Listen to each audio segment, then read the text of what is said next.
I came to the medicine because I'm a combat veteran. And so after tours of Iraq and Afghanistan, I experienced some pretty difficult things. And that was hard to deal with, as you can imagine. Conventional therapies just didn't work for me. Talking therapies just didn't work. And then I came to my last hope, which was I was introduced to something called ayahuasca, which I know your listeners will know very well. But back then, I did not know anything about such things. I flew out to Peru. I got access to the medicine. I left that jungle and I'd been healed of all of the trauma of my combat experiences and the grief surrounding my relationships. I left that jungle and I knew the safety and the efficacy of this medicine needed to be spoken about more widely and that more veterans needed access to these medicines.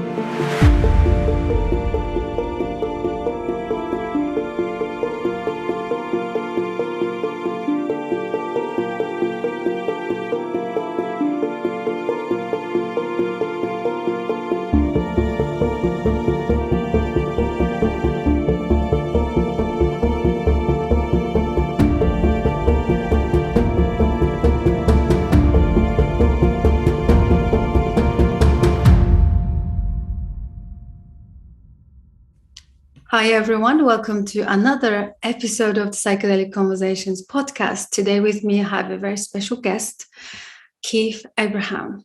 He is the CEO of Heroic Hearts UK, an independent non-profit organization created with an intention in helping connect UK military veterans and emergency services veterans with psychedelic retreats around the globe. Welcome, Keith. So amazing to have you. Thank you very much. Thank you. I think you'll be the best person to talk about your mission and why this non-profit organization is created and the whole idea behind it. If you could just walk us through what this is all about, because I'm really excited to discover all of your services and I'm sure our listeners would be too. So over to you. No, I'd be very happy. Thank you. So firstly, I think it's worth giving credit where credit's due, and Heroic Hearts project was actually founded in the United States by a former United States Army Ranger, Jesse Gould. He founded the organization in the United States, and I came to know Jesse because we both had ayahuasca experiences in the same part of the Peruvian Amazon. And much like Jesse, I came out of the Amazon that first time that I did ayahuasca and realized just how powerful this medicine was and thought more veterans like me, so I'm a military veteran, more veterans like me need access to these medicines. And so Jesse very kindly said, listen, instead of recreating the wheel in the UK, why don't you just start your own branch of Heroic Hearts? So that's, I would always want to give credit to Jesse because it's an incredible vision that he had, which I shared, and I'm just very grateful to take on the work and spread the good word. Really, the reason why it started for both of us, really, for Jesse and I, is not only because our own personal journeys of healing convinced us of the safety and efficacy of these medicines. It's not just ayahuasca, but for me, it started with ayahuasca. It's not just the safety and efficacy and our own personal experiences. Really, another part of why we wanted or felt the need for an organization, a structured organization to do this, is because people are doing it anyway. And maybe not in large numbers, well, maybe in large numbers, but not in the veterans community. There's not large numbers of people doing it, but they are doing it. And it's not actually all love and light and kindness and compassion, even in the psychedelic space, even in the jungle, in the Peruvian jungle. So the chances are that you might end up using a retreat center or seeing a self-professed curandero or a shaman who isn't necessarily the best option for reasons of safety or legitimacy or skill or access to high quality medicine. And so we thought having an organization, we would be able to build trust and vet certain curanderos, certain shamans, certain retreat centers around the world. We could vet them, test their experiences, go and share the medicine work with them. And then it comes down to trust, doesn't it? Military veterans, in my experience, tend to trust other military veterans.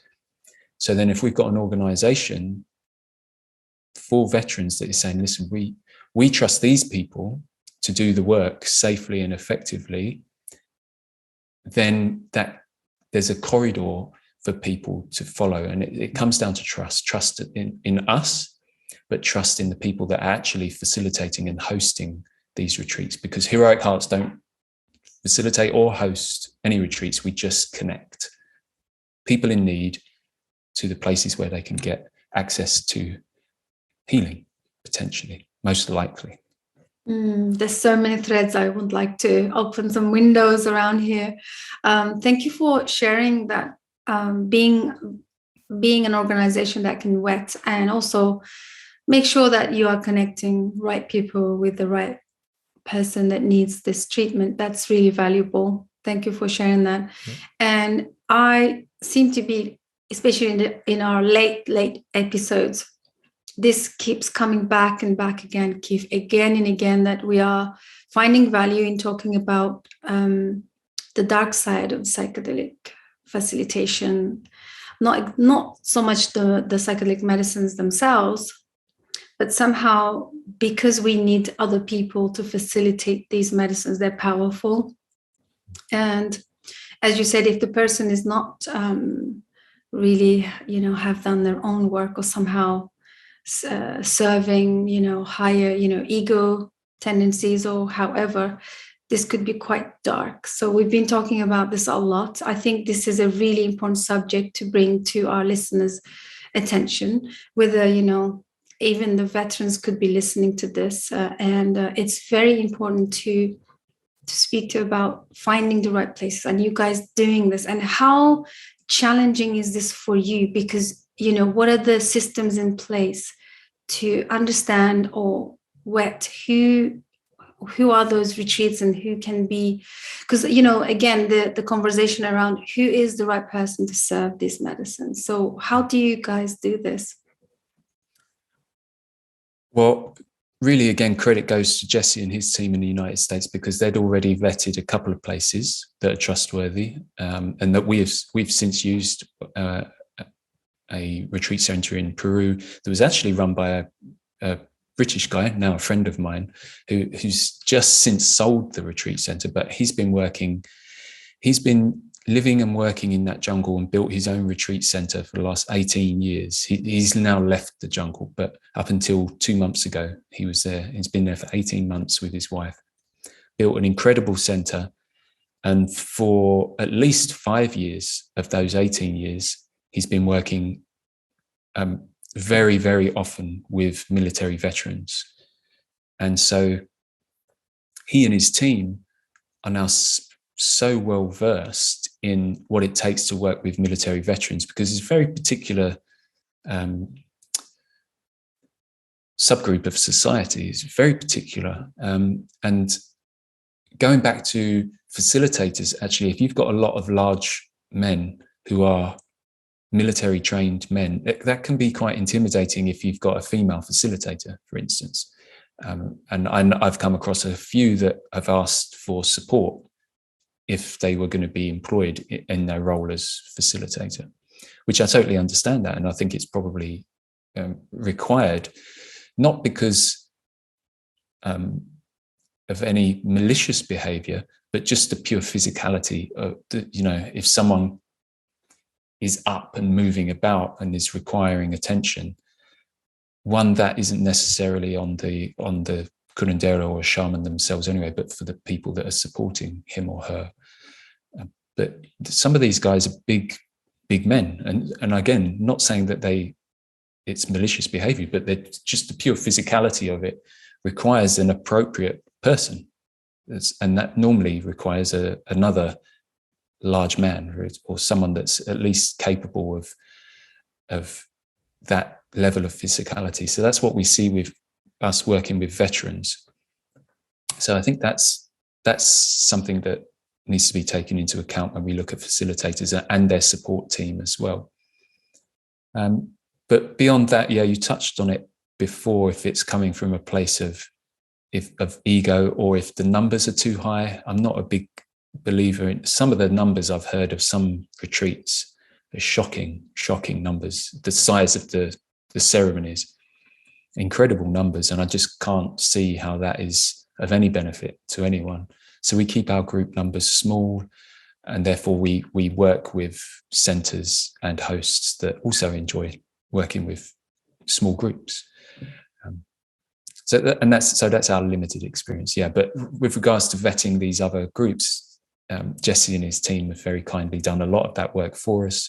In the Netherlands, we're going to be using a team that we've built trust with, Psychedelic Insights. That involves Luco, I believe, has already been on your show. A lovely human being, also a veteran as well. So again, it links back. He's a veteran himself, capable of understanding the psychology of these guys, men and women, but predominantly at this point it has been men for us. But also the physicality. He understands the nature of these people. And again, it's not that there's any aggressiveness in their behavior. Just the pure physicality is sometimes can be demanding when you need to get that person maybe to the bathroom or to have a shower or just to have them sit still again. You need a certain amount of physical attributes to just be able to do that. So it's important for us as an organization when we come to understand or request information on who we're going to be using. Yeah, that's wonderful. Thanks for sharing that. So yes, Luke has been on our podcast as well. I'm really happy that you guys are connected. He's doing great work for the veterans as well. Mm-hmm.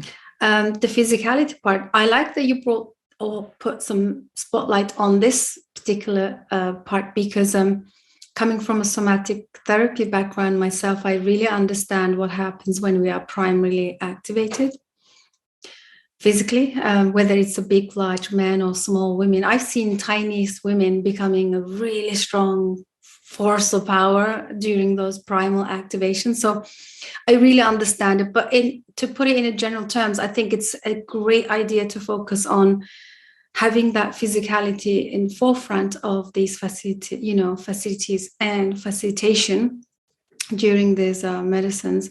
And just for our listeners who probably just first time just showing up here, psychedelic medicines are psychoactive substances where the person can actually be activated on a nervous system level. So kind of like the logic goes out the window at some point, sometimes, not all the time, but a lot of people experience this during their ceremonies. So which means that, the facilitators may have to come and intervene, right? If they are becoming a little bit of a threat to the others who are not used to this kind of physical activation. So anything you would like to speak to that?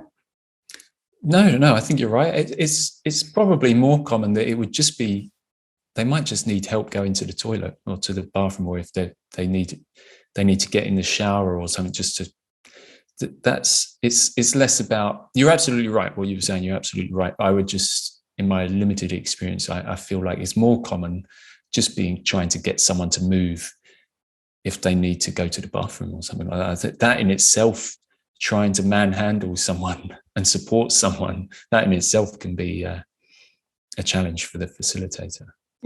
Yeah, that's true. And I think, in an ideal world, it would be amazing to have these veterans who, just like Luke had and yourself had these, benefit of the healing, to become facilitators or train. I'm probably, I don't know if you're interested in that in the future, but I think having that deep understanding of your other fellow veterans, it's an amazing advantage, I think, for a facilitator, isn't it? It's great. I would agree. Yeah. Just to facilitate, that's good enough. We're not talking, if people want to go and work with the medicine themselves and become curanderos or ayahuasqueros or vegetalistas or something, go for it. But just to be able to help, just to be able to be of service is a wonderful thing, even if that just means you're sat through the ceremony watching and observing and making sure that everyone is okay. It's a wonderful service. In fact, our lead integration coach, he is a former British MMA champion. And so he's very well versed in the physicality of conflict, for one thing, but also just he now has a lot of experience working with veterans in plant medicine, only as a facilitator, not as the actual host and the shaman. But he's been invaluable just because he's so kind and patient, but he's also a credible authority in the space, because if you're working with veterans, again, and you're working with combat veterans, then they tend to, I'm generalizing, but they tend to feel a little bit more comfortable with someone that they can understand themselves. So Matty, our Heroic Hearts lead integration coach, he's, like I say, this MMA champion, and very legitimate fighting history. He's given it all up for peace and love and compassion and forgiveness and service. And people really connect. Our guys really, really connect with him and believe him to be a credible authority and a credible source of. It comes down to trust. It always comes down to trust. They can trust him. I believe they trust me as well, because I'm a combat veteran, much like they are, and that I've gone through the medicine work myself. So obviously there's lots more to do, but at least you're understanding in what the experiences are generally. So it comes down to trust, and you need credible authorities in the space for your audience. So I'm not saying this is truth, that you need an ex-MMA fighter or a veteran in all spaces, but when working with veterans, we believe that is a little bit more beneficial to their healing experience. As I say, trust. Always. That's wonderful. That's great to highlight. I think in general, healing spaces, we require trust, right? In order to actually open up and be vulnerable.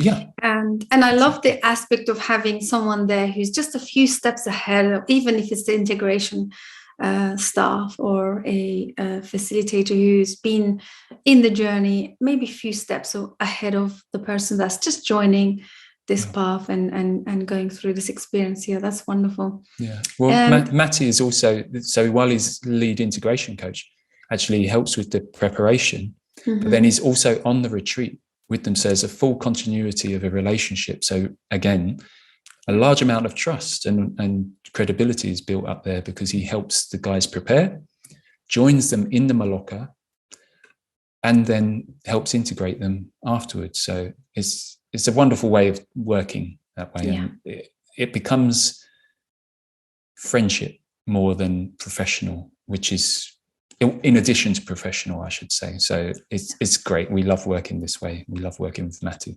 And this would be the algorithm for healing, in my understanding, when it comes to mental health. I find, coming back, again, my background is in mental health, and I understand that in order to heal anything, we definitely need that community-centric friendship, relationship, connection.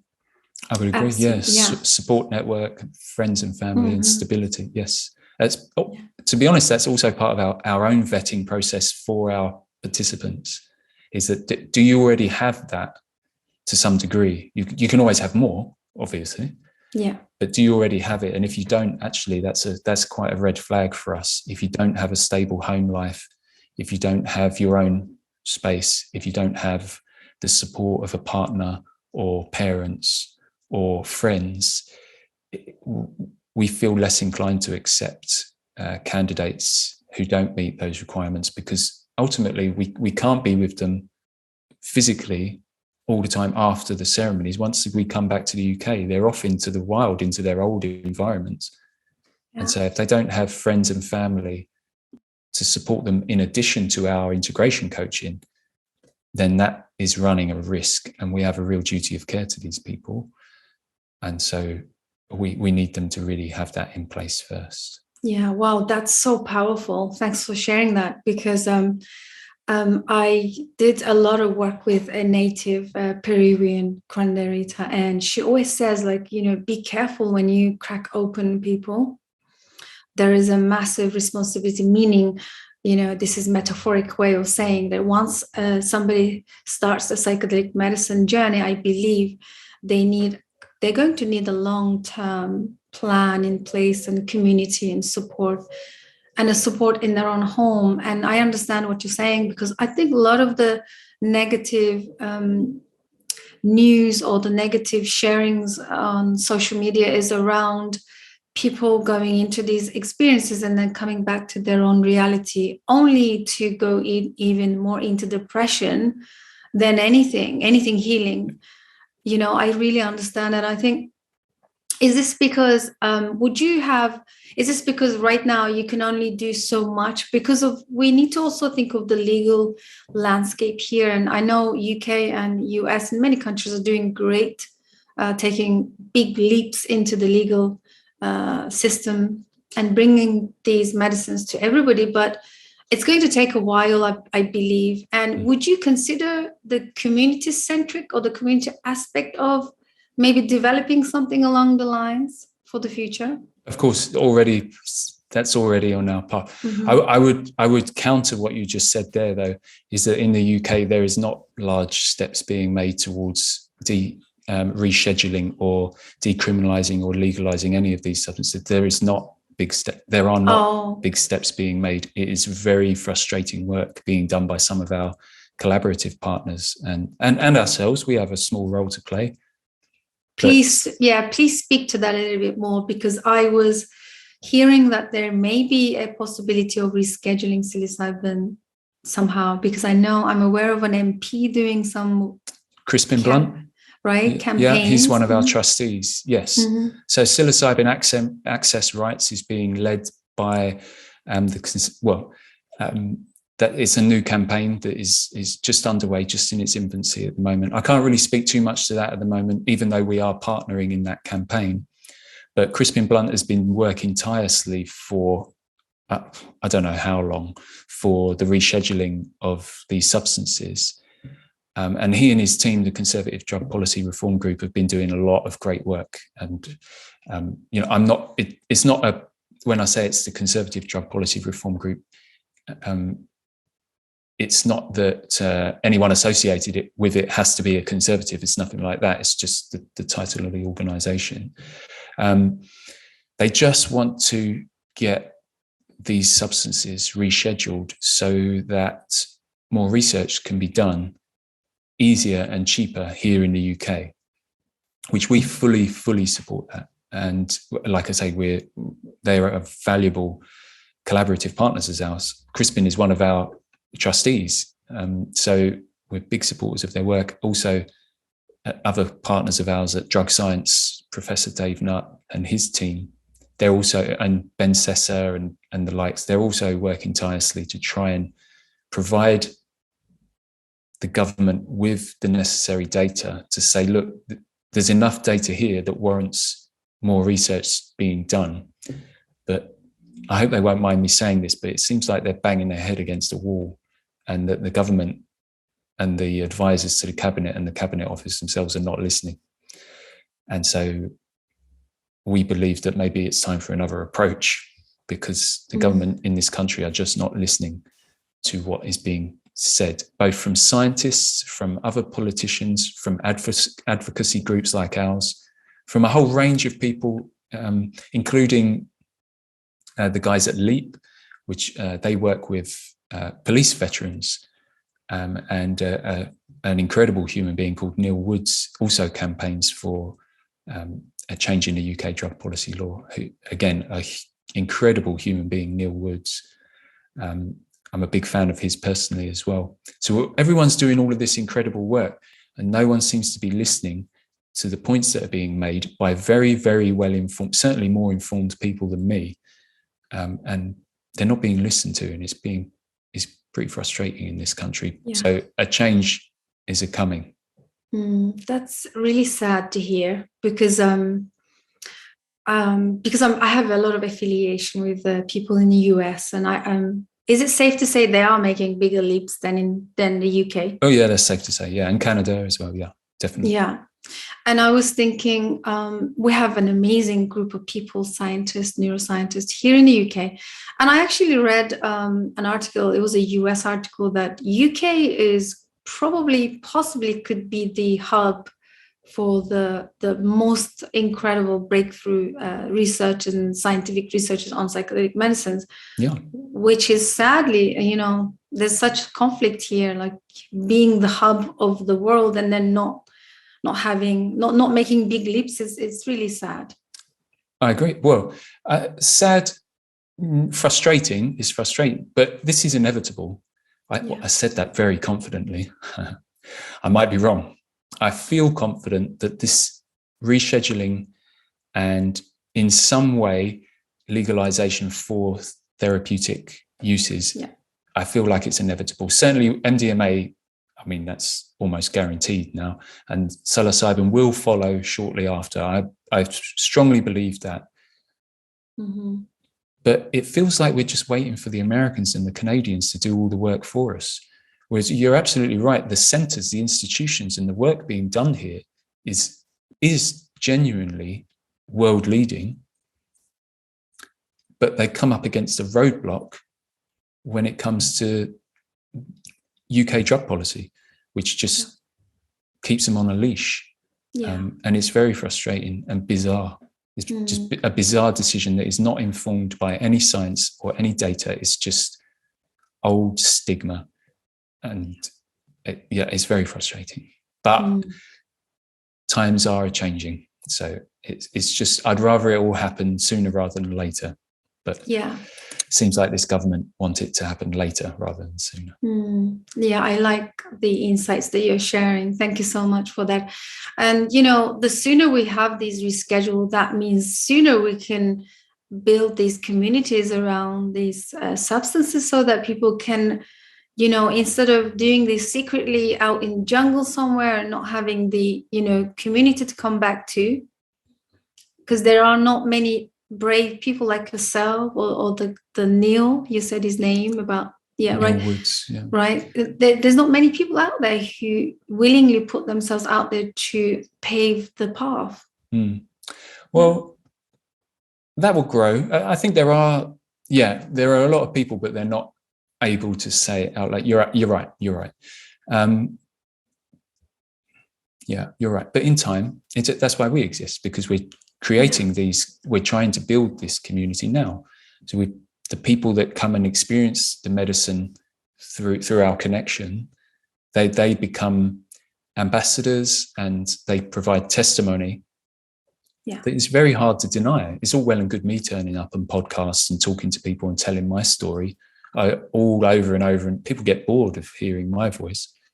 But now we've got more voices, and the more retreats that we help run, the more voices that will be heard. But also that builds up the support network here in the UK for when more people start returning, and it grows and grows and grows. And again, for veterans, it comes down to trust, because there's going to be veterans that are there on hand.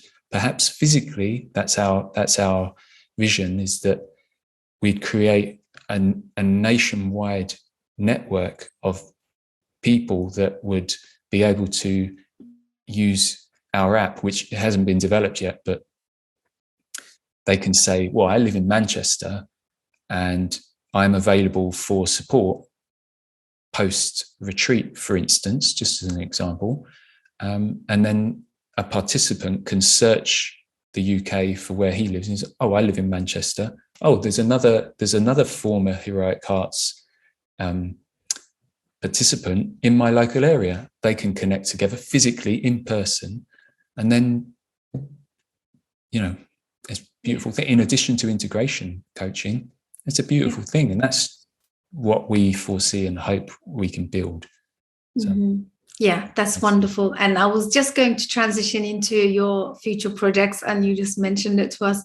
So that would be wonderful. I think this way we can build these communities so that they don't go back to an isolation and not being able to connect and tell their experiences, and then suffer more. So that's a wonderful idea. Yeah, exactly. That's how we see it as well. Yeah. Yeah.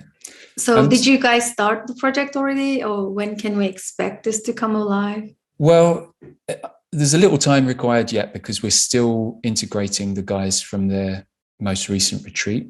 But that's well underway, and it's been a huge success. So we feel that they're going to be very happy to at least in some way offer some form of service in the future. They've already said that they would. So it was lovely to see.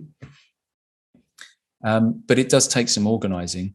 But first of all, it's more important that they just integrate their own experience fully, properly first. And that can take months and months and months. It could take a year or more, it just depends on the individual. So the focus really is on integrating them. Mm-hmm. And then our other focus is on our other retreats. So we've got a retreat with Luke in the Netherlands but using psilocybin. And using psilocybin specifically to try and look at its effects on traumatic brain injuries in veterans, because we're going to run a observational research study alongside that retreat. So we're going to take measurements of people's brains before and after the psilocybin to see what effects it has on the physical brain, not on the mind. And although we believe that the medicine will do its work on the mind, but it would be really interesting to see the effects of psilocybin on the injuries to the physical brain itself. And then if we can provide evidence that there has been some benefit, that's huge when we think about, one, just the healing of the people that are getting access to that healing and their brain is being healed, which may then benefit their mind. Also, it becomes really exciting for wider society when elite sports institutions look at that data, because sports like football and rugby and boxing, all of these athletes suffer huge traumatic brain injuries throughout these. Not all of the athletes, but a lot of athletes suffer traumatic brain injuries through their careers. And if then we provide some even small data to suggest that it's worth looking into in a clinical study, then that becomes really exciting, because the elite sports institutions can pump the money into the research, and then everyone starts to benefit more widely once the money is invested. So we see beautiful. Quite a long road, but a road that may just go to transform society. So yeah, absolutely. And thank you for leading the way. This is incredible. Thank you. Yeah, these kind of researches are really exciting, and it will be amazing to follow up, maybe post this study, to have you back on our second episode, maybe. Yeah, would love to follow your projects and the results. Maybe me and Luke can come on as well together. Absolutely. We'll do a little reunion with Luke. Absolutely. And you did say that your story is boring and you always go around talking about it in podcasts. I don't think so. I have to say, I love personal stories. It's something that I can connect very much with, and I know my listeners do. So if you don't mind, if you could tell us, what does it feel like to be a veteran and life after the service, and also your background, and how did you come into this? Usually I ask this as a first question, but the conversation was so amazing that I still find so much value in talking about your story. How did you come into this work? Sure. And also if you can squeeze in sort of weave in, what does it feel like to live with PTSD for a veteran, or all these kind of, challenges? Yeah.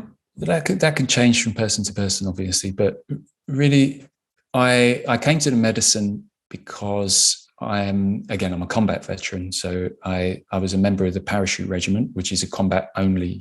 We're not used for anything other than combat. And so after tours of Iraq and Afghanistan, I experienced some pretty difficult things.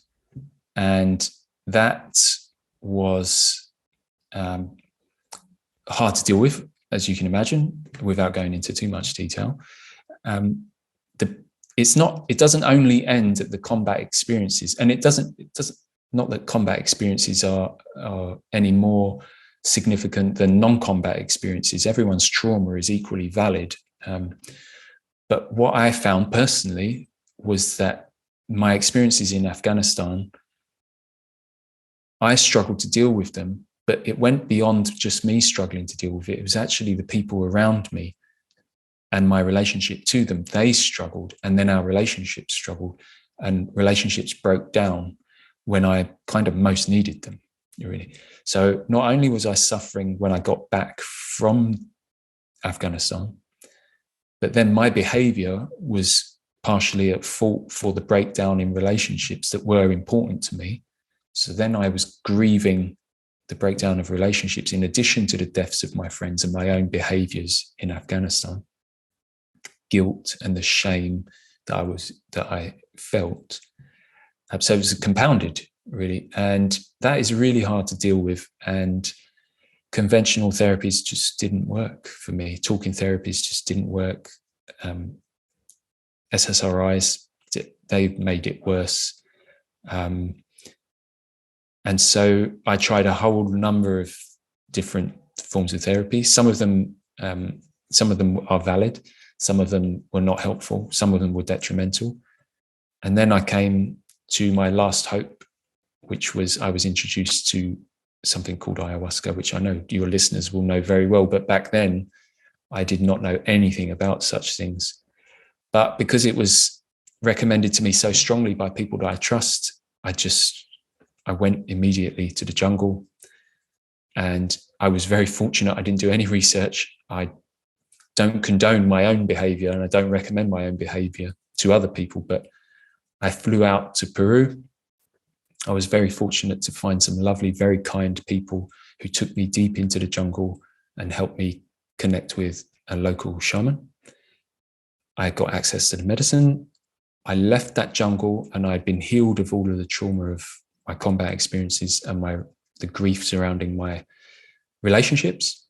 And that is when it brings you back full circle to how we started this conversation, is that I left that jungle and I knew the safety and the efficacy of this medicine needed to be spoken about more widely, and that more veterans needed access to these medicines. Again, it doesn't have to be ayahuasca.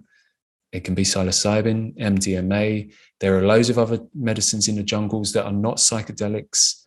Dietas in the jungle are perhaps even equal or maybe even more powerful than some of the psychedelics, if you can really commit to these dietas. So there's lots of valid options that need to be spoken about more widely, and again, that's why we exist. So that's my very short experience. It's like I say, now we've got more voices, and I'm keen to hear when they're ready. I'm keen to hear them share their experience as well. It's powerful, always powerful stories. Everyone's healing story is a powerful, powerful place, but I would add, there's something about seeing someone that's been ripped apart by their experiences in war. If you can heal from that, then there's hope for a lot of people. And again, everyone's trauma is valid. Just having seen what combat experiences can do to people, tear them apart,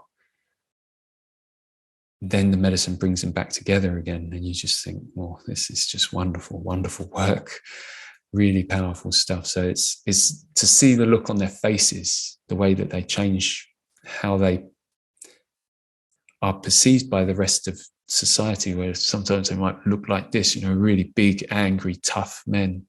And then next thing you know, they're open faces, beautiful faces, smiling, a light in their eyes, and you just can't help but wonder at the beauty of this medicine and the work that we're all involved with in this sphere. That's wonderful. Thank you so much. Sends chills down the spine to just I can't even comprehend what a veteran would, the challenge they go through daily. Even just do the mundane things becomes a massive, huge thing. Yeah. So I don't have any experience with the veterans or them, and working with them, but I can just imagine how this requires so much more deeper work. Like you said, all traumas are valid, but I could just see this is how specific, and it needs different way of handling and approach. Yeah, it does. It does. All trauma is valid, but yes, they do require a specific approach. I do believe that. Yeah. Yeah, great. Thank you for sharing that. For our listeners, is there anything you could speak to about how can we support, how can we contribute, how can we share this work to help the veterans? There are all of them are veterans. Doesn't matter if they're from US, another country. These men, I do know they suffer in silence. I do know there's a very limited help for them. What could you say, and how would you encourage us? I think, well, specifically to veterans, you can always share and follow our work, Heroic Hearts UK, and Heroic Hearts Project in the US as well. Of course, you can follow us on social media and whatnot, and you can donate via our website through our GoFundMe campaign at the moment. That's all available to your listeners. But what I'd also suggest is that we need to engage with this politically, socially. We need to start demanding that, not just for veterans, but for us as a society, these compounds need to be rescheduled. UK drug law needs to change, and it needs to change quickly, because people are dying because they're not getting the help from the conventional therapies that are being offered. Talking therapies and antidepressants are highly unlikely to heal. I would say they're not even designed to heal this sort of deep trauma that plenty of people in society experience, unfortunately. Those therapies are not adequate for the level of trauma that a lot of people experience. You need strong, powerful medicines, and things like MDMA and psilocybin, they are being proven to work. They're being proven to be safe. Compared to alcohol, sugar, and tobacco, psilocybin is at the bottom of the list when it comes to dangerous substances. And opioids, alcohol, cigarettes, and sugar are right at the top. And yet you can get access to all of those things easily, even and through the NHS, if you're talking about certain painkillers and whatnot. Especially, I say that's more US based, but certainly alcohol, tobacco, and sugar, they're killing us. Our civilization is dying because of these legal drugs. Psilocybin, on the other hand, is safer than nearly all other compounds, and yet it's harder for research to be conducted on psilocybin than it is to gain access to cocaine and heroin. For researchers, this is. If you're a researcher and you want to look into the effects of heroin and cocaine on someone, you can do that pretty easily. If you want to do it with psilocybin, it's a lot harder, and that's bizarre, because what medical benefit is there to cocaine, really, in terms of treating trauma?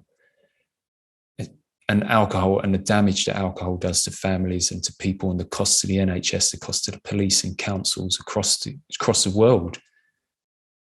What are we doing when we support access to those drugs, but limit access to things like psilocybin? It's just, of course, it needs to be done appropriately. I'm not saying just free access for everyone. Not yet. I don't think that that's appropriate. I think there needs to be a lot more education society-wide. But people are suffering, and these medicines work, and they're safe. So we need access. Mm-hmm. And we need more research as well.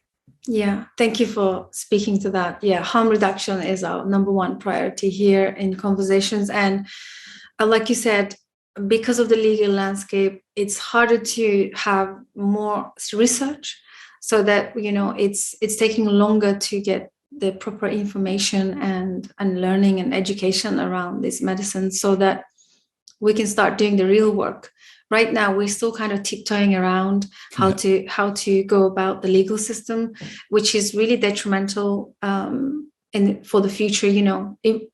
Leaps, I always call it the leaps, but to taking huge steps into the especially mental health space, bringing them and learning more about them, educating people how to handle these substances. All of that is very much tied to the legal system, which is, again, as you said, frustrating. Yeah, but you're absolutely right. All of those things do need to be taken into account. Absolutely, no doubt about that. Yeah. But that can all happen. There are people out there that can inform and educate the government themselves, let alone the rest of society, about how we go about this. There's not people just making it up as we go along. There are people out there that are very well informed and that can shape how these substances are made available to society. Very well informed people, more informed than any cabinet minister. I mean, I would get frustrated if I keep talking about the government at the moment. But there are people out there, highly qualified, very experienced people. We put our faith in them and we'll be in good hands to shaping how we move forward in the UK, at least. And those people exist in the US and in Canada as well, for sure. Amazing. I know Dr. Ben Sasser is also leading the way with the ketamine assisted therapies. And like you said, MDMA would be next, and psilocybin. And this is great because nobody then needs to go to fly into the jungle, because that's also costly. But also time. You're right. I would also say, though, and I would also like to say, I love what Ben Sasser's doing, his team at Awaken. We hope that we can work with those guys and get access to ketamine as well. But with regards to going out to Peru, you're right. Not everyone needs to go to Peru in the jungle. It can be daunting and that can be detrimental to their healing. But I, as an individual, and us as an organization, we also believe in the power of that pilgrimage to your healing. Instead of just, I live in Margate in the UK. It's different if I say, I'm suffering, and all I need to do is go to my GP and say, I need these medicines, and I come home and I take these medicines. I can still do good work and I can still get some healing. But I believe there's some power in that commitment and that pilgrimage to your healing, to the jungle or wherever it is, to that place of healing. Commit, get yourself there, dedicate your time and your energy to your healing experience. Give yourself time and space to heal, and then come back. And if you've got the support network, beautiful. But I have to acknowledge and recognize the power of that as well in the healing journeys. It's just committing to it. It's important. I love that, because that's very different than what we are now know about this whole new trend. It's called ayahuasca tourism, where, like you said, if this is done really genuinely with dedication, but as you know, as the social media is coming in really fast, promoting the ayahuasca, of course, especially as a panacea, people are just traveling thinking it's a holiday, which is kind of, again, that's what I'm always talking about, because I think it goes hand in hand, doesn't it? It goes hand, and this always comes back to having the information, the education around what it means to go out there and really commit to your healing. It is not going to be a holiday. It is not going to be a time you spend and come back home and it's just a memory, because you bring back all of that to your life, and then you live in that shift, new perspective that you go through, the new shift. So I'm sure you and your friends are always talking about the ayahuasca tourism, as I am, because lots are happening right now. So well, and again, coming back to the beginning of the conversation, that's one of the reasons we exist, is because we step off of that ayahuasca trail and go to places that are trustworthy and are centers of healing, and not at centers of business and centers of tourism. And these places aren't there for Instagram influencers. In fact, a lot of them are tech-free retreats. So the phones go, the laptops go. There's none of it. You're in that jungle for 7 or 8 days. There's no phone. There's no there's no nothing other than the medicine work. That's how we would prefer. That's how we do it. And I would suggest that's probably the best way to do it. But again, you have to take into account the patient, as long as they're dedicated to their own healing, they can do it, and it's safe. They can do it in any way they want. But yes, the tourism aspect of it is a symptom of modern society, but we don't engage in that. So it's not our business. Mm-hmm. But we also don't want people to get hurt. Hence, don't go on the ayahuasca tourist trail. Try and find somewhere that's a little more reputable, more focused on healing and less on how many likes the business gets or even how much money they make. Because a lot of these organizations that we use give huge discounts to us, knowing that they're going to be of service to veterans, and they're not in it for the money. They need to cover costs, obviously, but we do love the fact that they do it almost just at cost. It's a beautiful thing. They're not in it for the money, whereas a lot of these other places, they are, and that's all they're in it for. Yeah, and that's wonderful, and that's why we're having these conversations, to spread the word. Choose healing, not the Instagram likes, or because I know lots of people go through these experiences just wanting to boost their profiles, but it's not about that. So, and that's why we have these conversations. That's been wonderful. Thank you so much, Keith, as we are coming to the end of our conversation. Any last words of anything that you feel called to share, or maybe last word of wisdom to our listeners? I don't know about wisdom. I would say, please support our work. I would.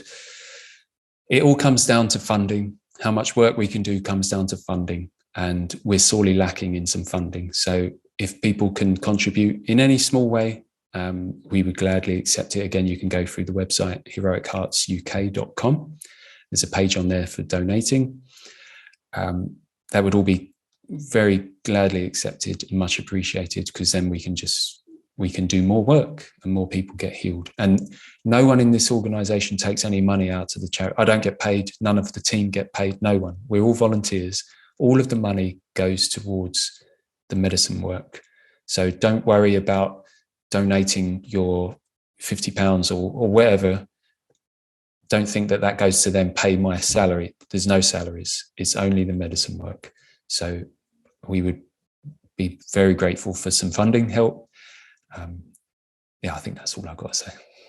That's wonderful. Yes, we'll share all your links and any supporting material, and also the campaign. I love sharing the campaign that the MP Chris been started. So we'll share all of the links below. And thank you so much. And we'll hope to see you again very soon. All the best. Like that. Thank you. Yeah, thank you. Thanks everybody for joining in this conversation. Hope you guys enjoyed it. Please don't feel shy to get in touch with me or Keith, or write to them. And also, if you have any family members, veterans or any veterans of service sector in your life or in your families, please do inform them that there is a hope, there is alternative healing medicines and opportunities are out there. So thank you for listening. I'll see you guys on the next one. Bye for now.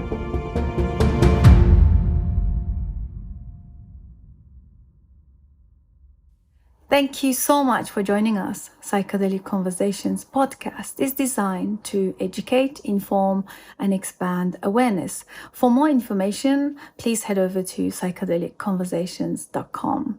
You can also share with your friends or leave a review so that we can reach more people. You can also join us in our private Facebook group to keep the conversation going.